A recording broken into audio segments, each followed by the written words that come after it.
Welcome to your deep dive today. Oh, cool. We're exploring some really thought-provoking material. Yeah. It's kind of like a collection of personal notes. Someone's bouncing between self-improvement, emotional intelligence, even spirituality. Okay. Think of it as like a treasure chest of unconventional wisdom. And we're here to kind of help you unlock the most valuable gems for your life. That's a good way to put it. Yeah. What's exciting to me is that this material, it doesn't follow like a typical self-help formula. Right. It's more like a raw stream of consciousness with these fascinating insights popping up in unexpected places. Right. Yeah. So get ready for some aha moments. Absolutely. We'll unpack these powerful ideas. Okay. Share some incredible stories and see what clicks for you.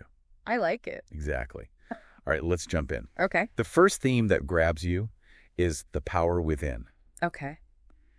And the source kicks things off with this mind-blowing story about Angela Cavallo. You've probably heard it. Maybe. She lists a car to save her son. I think I have heard of that. Real-life Wonder Woman. Really? It makes you wonder, like, what are WE capable of when we push past our limits? Right. You know, our perceived limit. Her perceived limits, And the source doesn't just leave us hanging with the wow factor. Right. It dives into techniques for unlocking that inner strength. Okay. And building confidence. I like that. And some of the suggestions are pretty unconventional. Oh, we're like take cold showers. Oh, okay. Not exactly a spa treatment. No, not really. But there's actually science behind it. Interesting. Cold exposure can increase norepinephrine, a hormone that boosts alertness and focus. That makes sense. So it's not just about willpower, it's about changing your brain chemistry. I like that. Wow. I never thought of it that way. Yeah. So maybe instead of dreading that cold blast, we can reframe it as like a mini mental workout. Absolutely. Even a short burst of cold at the end of your shower can have a positive impact. Okay. And that's just one example. Right. The source also talks about power posing. Okay. Which sounds a bit out there. Yeah. But research shows that adopting a confident posture can actually influence your hormone levels. Wow. Even if you don't feel confident, standing tall with your shoulders back can lead to a boost in testosterone, the power hormone, and a decrease in cortisol, the stress hormone. So it's not just about appearances, it's about sending signals to your own brain. Exactly. That you're in control. Right. What about the advice on changing how you walk? Well, think about it. Okay. If you're shuffling around with your head down, right, you're literally embodying insecurity. Yeah. But if you walk with purpose, head held high, you project confidence not just to others, but to yourself as well. I see. It's like you're telling the world, I'm here and I'm ready for anything. It's fascinating how our physical actions can have such a profound impact on our mental state. Right. To really drive home this point about perseverance and self-belief. Okay. The source shares the story of Sylvester Stallone. Oh, yeah. The classic underdog tale. Right. He refuses to sell his Rocky script unless he gets to star in it. Wow. Even though he's broke and has to sell his dog to survive. That's dedication. Talk about unwavering belief in yourself. Yeah. It's a reminder that sometimes the greatest obstacle to success is our own self-doubt. I agree. Stallone could have easily given up, sold the script, and moved on. But he had this unshakable belief in his vision. Right. And that's ultimately what led him to triumph. I like that. And of course, he buys his dog back later for a small fortune. Oh, yeah. Classic. It's such an inspiring story. It is. So are you starting to see how this material weaves together practical advice with these incredible real-life examples? It's not just theory. Right. It's about real people who face challenges and come out on top. Real people, real stories. Exactly. That's what makes it so powerful. And that's just the first nugget of wisdom. Wow. The source then dives into this idea of embracing chaos. Embracing chaos. Which might sound a bit counterintuitive. Yeah. But it's actually brilliant. I can see that. Because let's face it, life throws curveballs. It does. Unexpected things happen. All the time. But the source encourages us to reframe those chaotic moments. Okay. Not as something to be feared, but as opportunities for growth. Interesting. And to illustrate this point, he hits us with a pretty mind-blowing statistic. Okay, I'm listening. 85% of what we worry about never actually happens. 85%? Think about that for a second. Wow, that's huge. And it really puts things in perspective, doesn't it? It does. We spend so much time stressing over things that might never occur. Yeah. Imagine if we could channel all that wasted energy into something positive. Right, exactly. That's precisely the point. Yeah. Instead of getting caught up in worries that are often unfounded, okay, the source encourages us to focus on what we can control. I see. Our thoughts and actions. Our thoughts and actions. So it's not about pretending that challenges don't exist. Right. It's about choosing how we respond to them. That's a good distinction. And to illustrate this idea of shifting our mental focus, the source shares a personal anecdote about his wife's anxieties during pregnancy. Okay. She was consumed with worry, envisioning all sorts of worst-case scenarios. Yeah, I can imagine. But he encouraged her to flip the script, to visualize a healthy, happy baby. Okay. And by intentionally focusing on positive outcomes, she was able to significantly reduce her anxiety. Wow, that's powerful. And experience a more joyful pregnancy. I bet. It's a beautiful example of how our thoughts can shape our reality. Absolutely. And it brings us back to that idea of the power within, doesn't it? It does. We have the power to choose our thoughts, to reframe our experiences, and to create a more positive and empowering reality for ourselves. Yeah, like that. Absolutely. And that's where the source introduces a really practical tool. Okay. The CCC formula. Okay, I'm intrigued. Yeah. What is the CCC formula and how does it work? So the CCC formula, it's a 3-step framework for harnessing energy, even negative energy, and transforming it into something positive and productive. It's about taking that initial charge and redirecting it towards a goal. So it's not about suppressing our emotions. No. It's about channeling them in a constructive way. Exactly. I like that. Yeah. Tell me more about these 3 steps. Okay, so the first step is capture. Okay. This is about becoming aware of the energy, the emotion you're experiencing. What are you feeling? Okay. Where do you feel it in your body? Right. It's like hitting the pause button and taking a snapshot of your internal state. Okay, so instead of getting swept away by that initial wave of emotion, we're taking a moment to observe it. Exactly. What's next? The second step is convert. This is where you actively shift the energy. Okay. Let's say you're feeling frustrated or angry. Yeah. Can you acknowledge that feeling without judgment? And then ask yourself, what's the flip side of this emotion? Can I transform this frustration into motivation? Wow. This anger into passion? It's like alchemy turning lead into gold. Exactly. And then comes the final step, channel. Yes. This is where you direct that transformed energy towards a specific goal or purpose. Towards a purpose, yeah. So if you've converted that frustration into motivation, what are you going to do with it? Exactly. How can you use that energy to take action to create something positive? That's the key. I'm starting to see how powerful this formula can be. It is powerful. And the source provides a great real-life example. Oh, yeah. With the story of a student who was rejected for lunch during one of his events. Well, this student could have easily wallowed in that rejection. Right. Let it ruin his day. Yeah. But instead of letting that negative energy consume him, he used it as fuel to connect with someone on the author's team. Really? He captured the feeling of disappointment, converted it into a determination to make a positive impression, and then channeled that energy into networking. Wow. And guess what? What?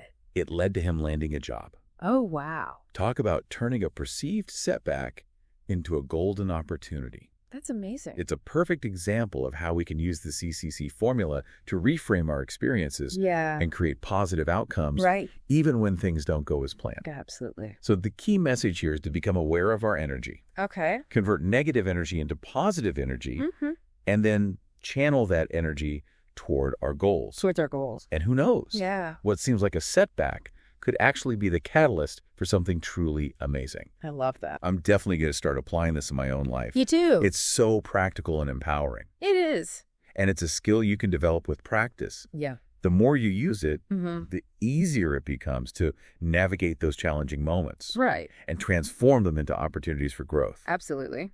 Okay, so we've explored this idea of the power within. Okay. And now the source shifts gears and dives into a concept he calls domain propre. Domain propre. Which is a fancy way of saying self-mastery or self-control. Self-control.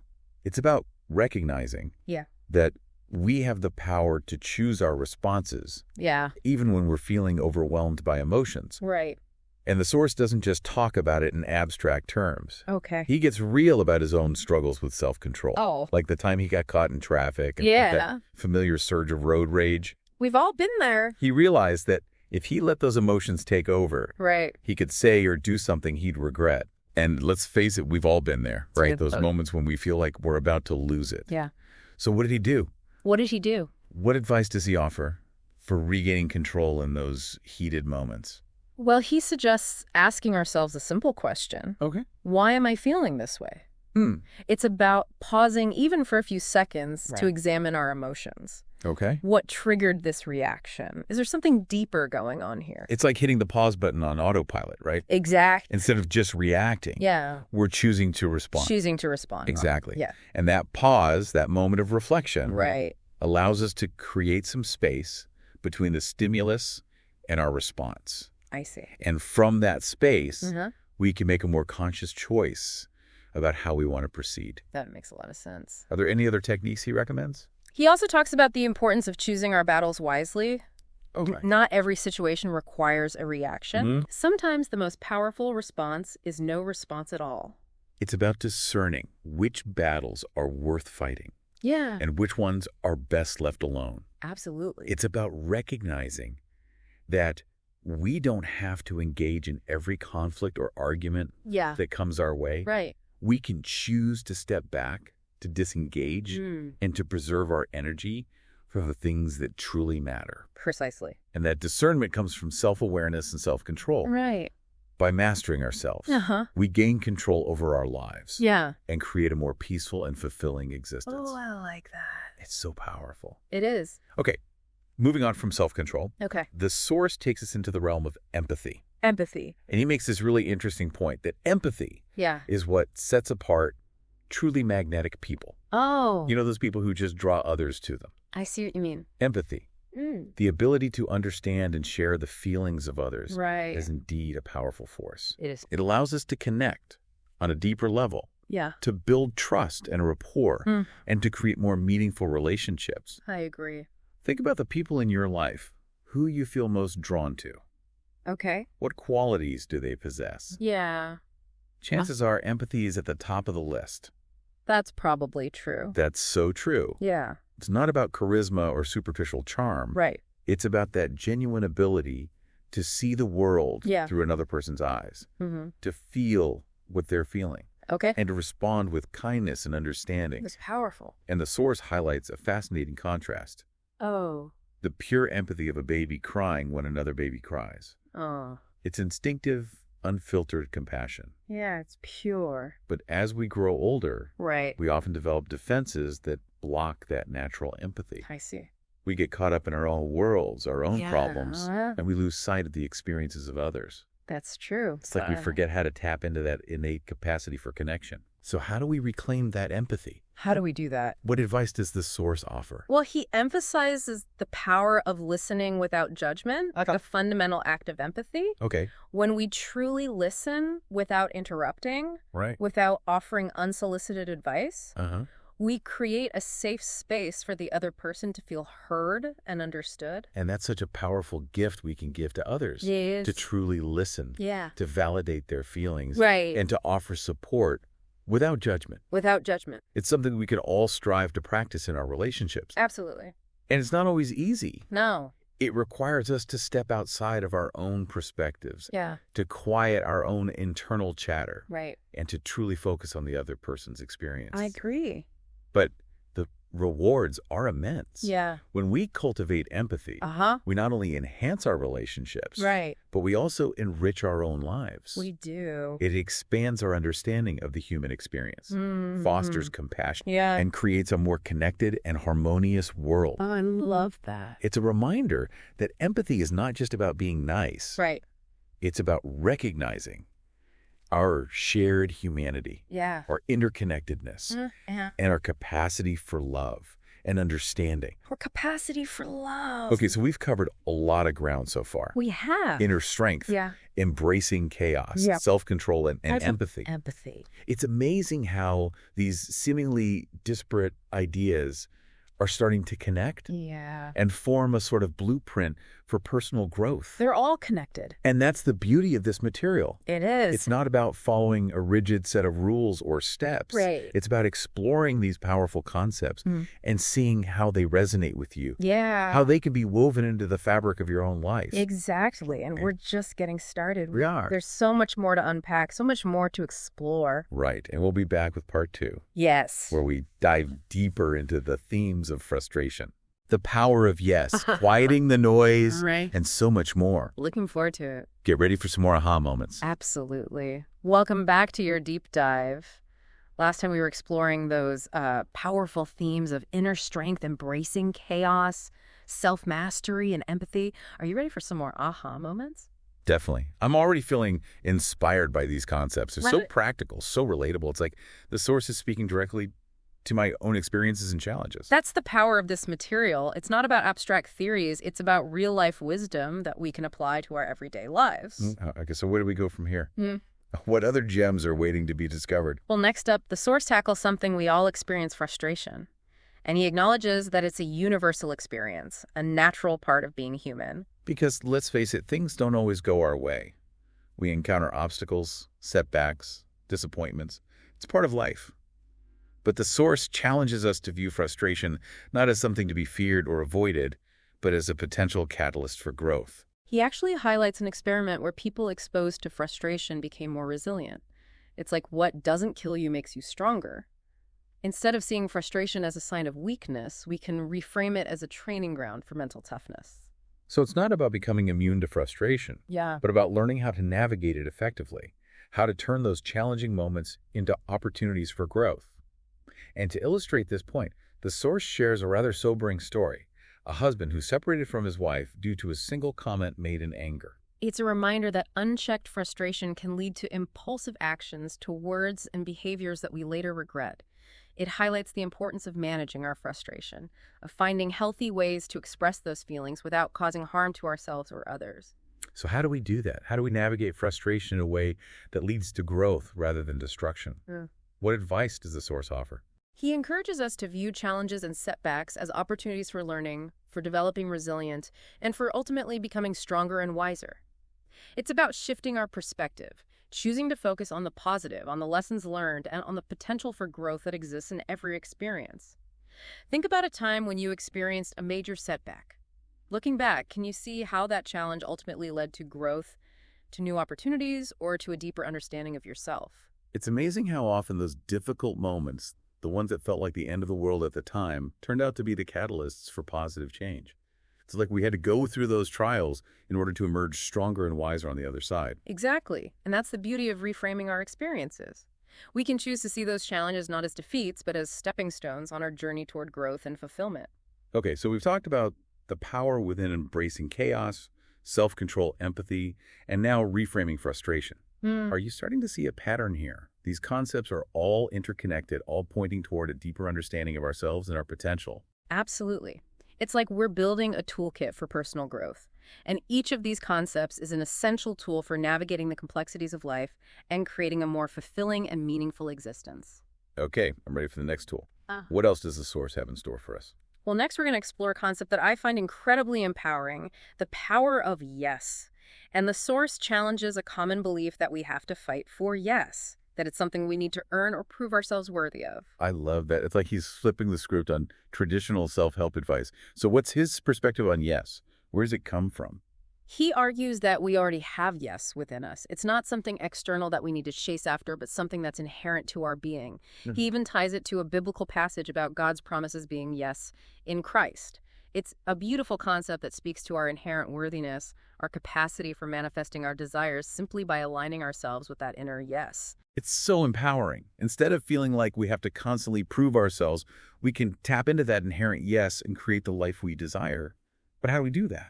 What practical steps does he offer? He outlines 4 steps to manifestation that can help us turn our desires into reality. First, we must identify what we truly desire. What do we want to create in our lives? It's about getting clear on our goals, our dreams, and our aspirations.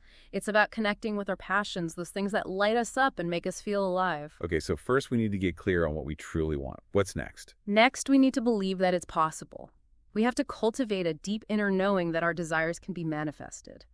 This is where self-doubt often creeps in, and it's crucial to combat those limiting beliefs. It's about shifting our mindset from I can't to I can. I love that. It's about recognizing our own power, our capacity to create the life we desire. It's about trusting ourselves, trusting the universe, and believing that anything is possible. Exactly. And then comes the action step, writing it down. This might seem simple, but it's incredibly powerful.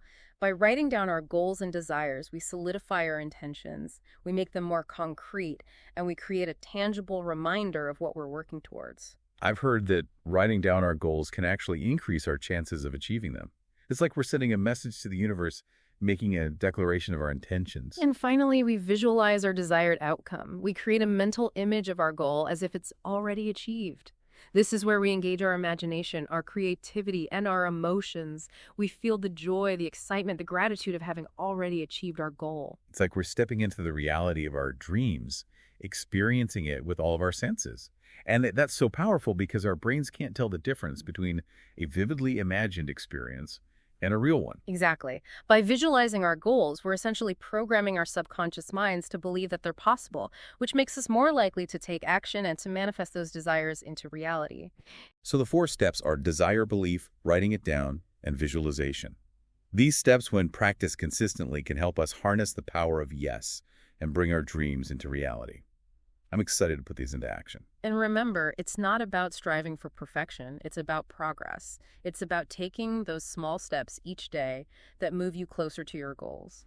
It's about celebrating those wins along the way and trusting that the universe is conspiring to support you. Okay, so we've explored the power within embracing chaos, self-mastery, empathy, reframing frustration, and now the power of yes. It's amazing how these concepts are starting to build upon each other, creating a foundation for personal growth and transformation.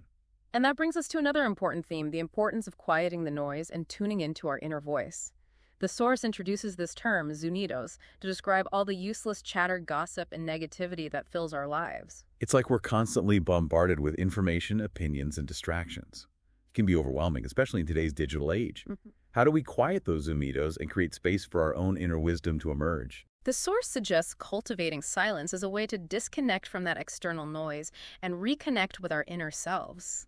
And he emphasizes that silence is not just about the absence of sound, it's about creating space for stillness, for contemplation, for listening to that quiet voice within. It's about tuning out the external world so that we can tune into our internal world.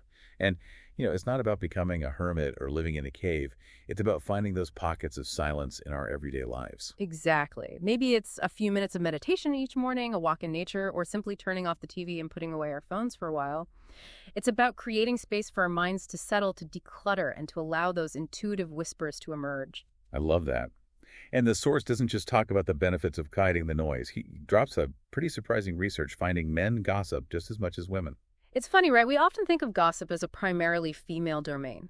But this research challenges that stereotype gossip, regardless of gender, can be a form of negativity that spreads like wildfire, consuming our time and energy and distracting us from what truly matters. It's like we get caught up in the drama, the negativity, the useless chatter, and we lose sight of our own goals, our own values, and our own inner compass. And the source challenges us to become more mindful of our conversations, to choose quality over quantity, and to cultivate silence as a means of connecting with our inner voice. It's about recognizing that our time and energy are precious resources. Are we spending them wisely? Are we engaging in conversations that uplift us, that inspire us, that support our growth? Or are we getting caught up in the drama and negativity of zunidos? It's a question worth pondering. What kind of conversations are you having? What kind of information are you consuming? Are they feeding your soul or are they draining your energy? This is making me think about my social media habits. I spend so much time scrolling through endless feeds, consuming information that's often negative, sensationalized, or just plain useless. It's like a constant stream of zunidos that's filling my head with noise and distracting me from what truly matters. Yeah, and it's not just about what we're consuming, but also about what we're putting out into the world.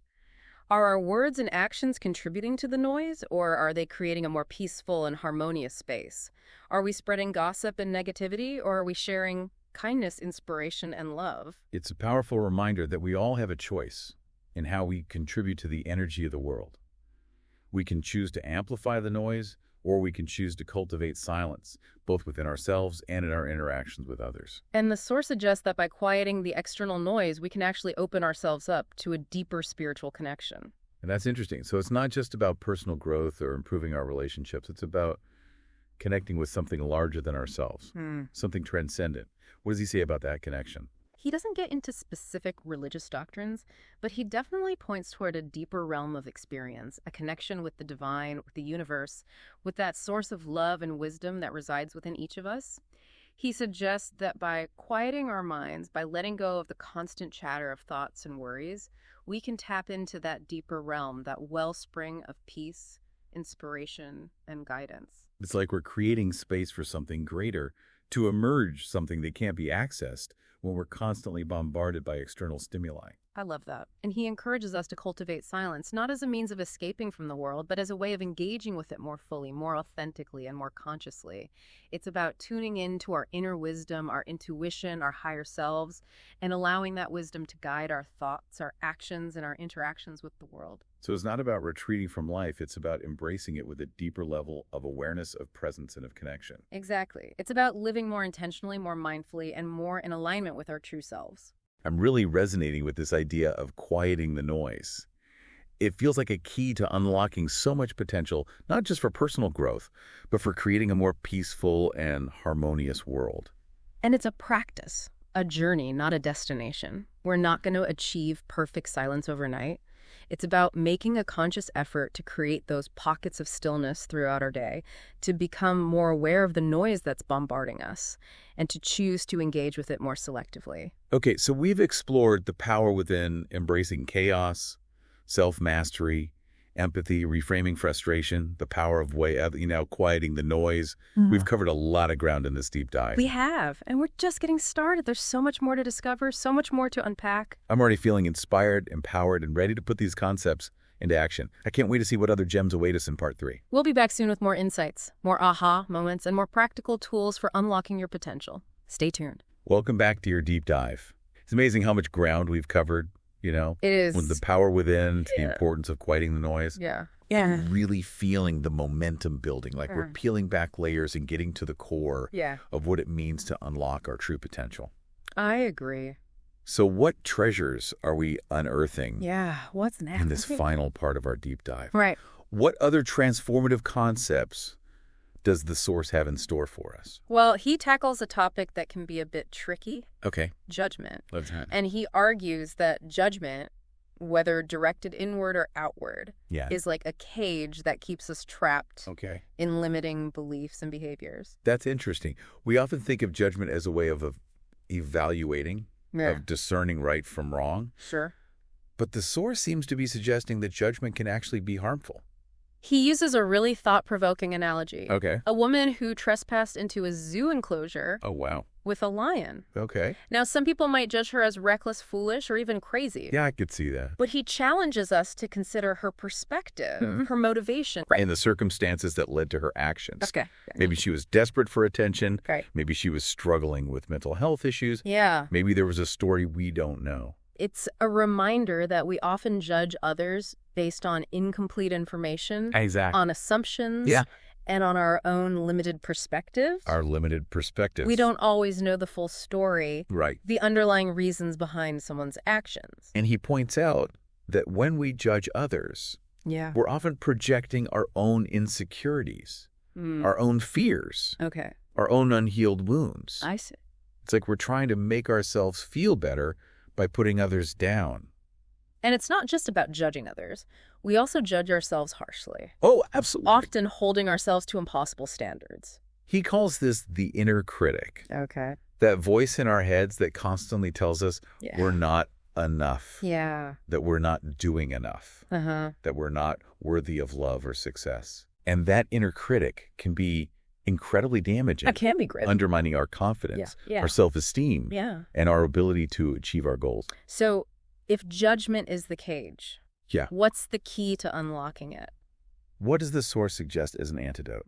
He offers a powerful alternative understanding compassion, and empathy. Yeah. He encourages us to see the world through the eyes of others, Right. to recognize that everyone is fighting their own battles, Yeah. and to offer kindness and support instead of criticism and condemnation. It's like that saying, be kind, for everyone you meet is fighting a hard battle. Exactly. It's a reminder that we're all in this together. We are. That we all have our own struggles, our own vulnerabilities, and that we all deserve to be treated with kindness and respect. Absolutely. And he reminds us that this applies to ourselves as well. Right. We need to extend that same compassion and understanding to our own imperfections, our own mistakes, and our own struggles. That's important. Instead of beating ourselves up for our shortcomings, right, we can choose to learn from them, to grow from them, and to move forward with greater self-awareness and compassion. I love that. It's a much more empowering and liberating approach. It is. Than staying trapped in the cage of judgment. Absolutely.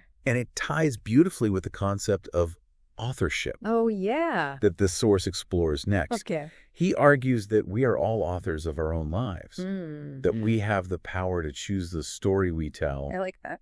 And the characters we become. We do. So it's not about being passive victims of our circumstances. Right. It's about taking ownership of our lives, our choices, and our responses. Owning it. Yeah. It's about recognizing that we have the power to create the life we desire. We do. Exactly. And he challenges us to step into the role of the director, the producer, the hero of our own lives. The hero. He encourages us to write a script that is filled with purpose, passion, and meaning. Purpose, passion, meaning. And he warns us against falling into the trap of playing the victim. Right. Of letting our circumstances dictate our happiness. We have the power. It's about recognizing that we have a choice. Yeah. In how we respond to the events of our lives. We do. We can choose to be defined by our challenges. Okay. Or we can choose to rise above them, to learn from them. I like that. And to use them as fuel for growth. Fuel for growth. It's about embracing our agency. Okay. Our power to choose. Our ability to create the reality we desire. And he suggests that this power comes from understanding our own X factor. An X factor. That unique blend of talent, skills, and experiences that make each of us special. This X factor idea is really intriguing me. Yeah. What else does the source say about it? Okay. How do we uncover it? And how do we use it to create a more fulfilling and meaningful life? He describes the X factor as a sort of hidden treasure. Something that's often buried beneath layers of self-doubt, limiting beliefs, and fear of judgment. Okay. It's about peeling back those layers, uncovering our hidden gems, and allowing ourselves to shine brightly in our own unique way. It's like we're all diamonds in the rough, just waiting to be polished. Exactly. And revealed in all of our brilliance. And he emphasizes that the X factor is not about being perfect or trying to fit in, but about embracing our quirks, our imperfections, and our unique perspective. I see. It's about recognizing that our differences are our strengths, that what makes us unique also makes us valuable. I love that. Yeah. It's a reminder that there's no one else like us in the entire world. You are unique. Our unique blend of experiences, talents, and perspectives is what makes us special. What makes us stand out from the crowd. It does. And the world needs our unique gifts, our individual contributions, to make it a more vibrant and beautiful place. He encourages us to explore our passions, to experiment, to take risks, and to never stop discovering new facets of ourselves. Because it's in those moments of exploration, of pushing beyond our comfort zones, that we often uncover our true potential. You do. Our X factor. No X factor. And he reminds us that it's not about striving for perfection. Right. But about embracing our imperfections, our quirks, and our unique perspectives. Our unique perspectives. So it's not about trying to be someone we're not. No. It's about becoming the best versions of ourselves, embracing our individuality, and shining brightly in our own unique way. And he suggests that it's not about seeking external validation or approval. It's about connecting with our own inner compass, our own sense of purpose and meaning. It's about living a life that feels authentic and aligned with our true selves. That's so powerful. So to recap, we've explored judgment, authorship, the X factor, and now, where does this incredible journey lead us next? Well, he then dives into a concept okay. that might seem a bit counterintuitive. Right. Self-sabotage. Self-sabotage. He uses the term kamikaze to describe this self-destructive behavior. Right. And it's a powerful image, isn't it? It is. It evokes a sense of recklessness, of self-destruction, of a deliberate crash course toward failure. It's like we're our own worst enemies sometimes. Sometimes, yeah. Standing in our own way, preventing ourselves from achieving our goals and living our dreams. Yeah. Why do we do that? Right. What drives that self-destructive behavior? He argues that self-sabotage often stems from fear. Okay. Fear of success, fear of failure, fear of judgment, fear of the unknown. Fear of the unknown. We sabotage ourselves because we're afraid of what might happen if we actually achieve our goals, if we step into our full potential. That makes sense. Yeah. It's like we're playing it safe, staying small, so we don't have to face those fears. Yeah. But in doing so, we're also limiting ourselves. We are. Holding ourselves back from experiencing the fullness of life. Exactly. And he shares some really relatable examples of how self-sabotage can manifest in our lives. Okay. Procrastination, negative self-talk, perfectionism, even engaging in destructive behaviors that undermine our well-being. So if we're stuck in this pattern of self-sabotage, how do we break free? Yeah. What advice does the source offer? He emphasizes the importance of recognizing our self-sabotaging patterns, Okay. of understanding the underlying beliefs and fears that drive them, and of developing strategies for overcoming them. Okay. He encourages us to cultivate self-awareness. Okay. Start paying attention to your thoughts, your actions, and your behaviors. Right. Notice when you're engaging in self-sabotaging patterns and ask yourself, why am I doing this? What am I afraid of? It's like shining a light on those shadowy parts of ourselves. Right. Bringing those fears and limiting beliefs into our conscious awareness so we can start to challenge them. What else does he suggest? He also encourages us to challenge those limiting beliefs. Okay. Ask yourself, is this belief really true? Is it serving me? Or is it holding me back? Right. It's about questioning those negative thoughts, those self-defeating narratives that we've been telling ourselves for years, perhaps even decades. It's like we're rewriting the script of our lives. Exactly. Replacing those negative messages with more empowering and affirming ones. And finally, he emphasizes the importance of self-compassion. Okay. Treat yourself with kindness, forgiveness, and understanding.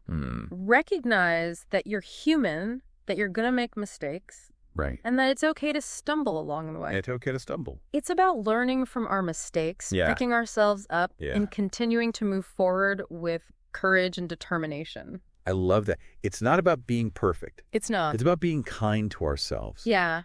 About embracing our imperfections. Right. And about recognizing that we're all works in progress. We are all works in progress. So the key to overcoming self-sabotage is to be aware of those patterns, to challenge those limiting beliefs, and to practice self-compassion. Self-compassion. Because by overcoming self-sabotage, you free yourself to pursue your dreams, to achieve your goals, and to live a life that is aligned with your truest potential. Absolutely. We've explored some powerful concepts in this deep dive. We have. It's incredible how they all weave together. It is. To create this tapestry of wisdom, this blueprint for personal growth and transformation.